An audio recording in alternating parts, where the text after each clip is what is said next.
आपल्याला जे समोर चार खांब दिसतात याला मिनार म्हटलं जातं. अतिशय उत्तम प्रकारे पुरातन कोरीव काम आपल्याला पाहायला मिळते. हैदराबादमध्ये आपण चार मिनार पाहत आहोत.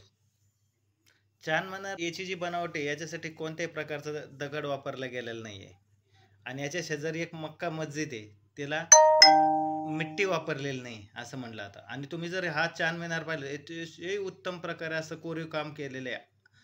आजही पाहण्यासाठी तुम्हाला मनापासून खूप खूप खूप आनंद वाटेल. तिथे जवळच चावला महल पॅलेस म्हणून आहे. ते चावला महल जर तुम्ही पाहिलं, त्याचे तिथं अतिशय कोरीव काम केलेलं आहे. ते कोरीव कामामध्ये असं म्हटलं जातं, तिथलच्या खांबावर आणि त्या कोरीवमध्ये गोल्ड प्लेटेड केलेले ओरिजिनल गोल्ड या ठिकाणी वापरलं गेलेलं आहे. इथे जर तुम्ही पाहिलं तर आपण पूर्वीच्या काळात टी व्हीमध्ये पाहिलेलं आहे की राजा महाराजांची लाईफस्टाईल कशी होती.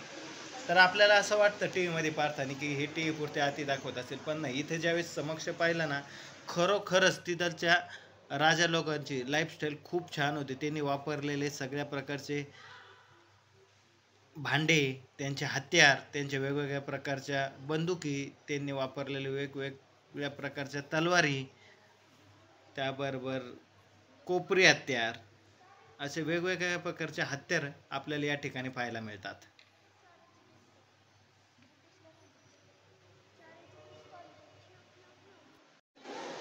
तुम्हाला जर चार मिनार पाहायचं झाले तर यासाठी वेळ असते सकाळी 9 ते 5 वाजेपर्यंत आणि यासाठी एंट्री फी ही 20 रुपये द्यावी लागते.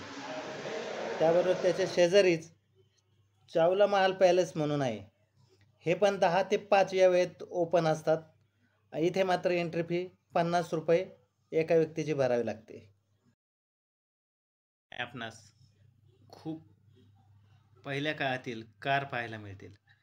पूर्वीच्या काळातील ज्या पहिल्या कार बनवल्या होत्या, खूप हेवी कार होत्या. त्यांना पुढल्या साईडला चावी म्हणून हँडल होतं आणि त्या हँडल फिरून ते चालू केलेलं जायचे. कोणत्याही इलेक्ट्रिक वायरिंगचा याच्यामध्ये वापर केला जात नव्हता. पूर्वीच्या काळी समोरील लाईट दिसण्यासाठी इथे दिव्याची व्यवस्था होती. ही जर समोरची कार आपण पाहिली तर